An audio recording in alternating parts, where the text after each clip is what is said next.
నమస్తే. Welcome to our channel. మహాముని వాల్మీకి రచించిన రామాయణం గురించి చెప్పగానే శ్రీ సీతారాములతో పాటు మనకి గుర్తొచ్చే పేరు హనుమంతుడు. ఆ కోదండ రామునికి పరమ భక్తుడు రామనామమే అన్నిటికీ మించిన తారక మంత్రంగా భావించే ఆంజనేయుడు వంటి భక్తుడు ఈ జగతిలోనే లేడు. జానకి రాముల సేవ కొరకే జన్మించిన ఆంజనేయుడిని మచ్చలేని మనసున్న ధర్మం కొరకు జీవించిన ఆ శ్రీరాముడు ఒకసారి మోసం చేశాడు. ఎందుకో ఏమిటో ఎప్పుడో తెలిస్తే మీరు కూడా ఆశ్చర్యపోతారు. మనిషి అవతారం ఎత్తిన తర్వాత ఎంతటి దేవుడైనా సరే లోకాన్ని వదిలి వెళ్ళిపోవాల్సింది. ఆ సమయం జానకి ప్రాణనాథుడికి కూడా ఆసన్నమైనది. అయితే హనుమ ఎవరిని కూడా అయోధ్యలో అడుగుపెట్టనివ్వలేదట. అప్పుడు ధర్మ పరిపాలకుడు, న్యాయ రక్షకుడు అయినటువంటి శ్రీరాముడు ఒక ఆలోచన చేశాడు. తన ఉంగరాన్ని తనే కావాలని పోగొట్టుకున్నాడు. ఆ ఉంగరాన్ని తెచ్చి ఇవ్వవలసిందిగా ఆంజనేయుని కోరాడు.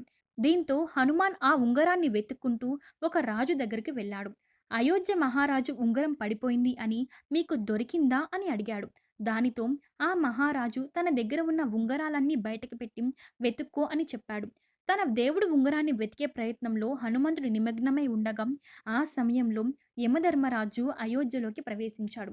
అవతారాన్ని చాలించమని శ్రీరాముణ్ణి కోరాడు. దానితో శ్రీరాముడు సరియు నదిలో ప్రవేశించి రామావతారం ముగించాడు.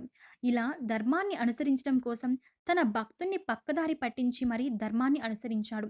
అందుకే రాముడు ధర్మమూర్తి. అందుకే ఆ శ్రీరాముడిని రామో విగ్రహవాన్ ధర్మః అని చెప్తారు. ఈ వీడియో గనుక మీకు నచ్చినట్లయితే లైక్ చేయండి, షేర్ చేయండి. ఇలాంటి మరిన్ని వీడియోస్ కోసం మా ఛానల్ సబ్స్క్రైబ్ చేయండి.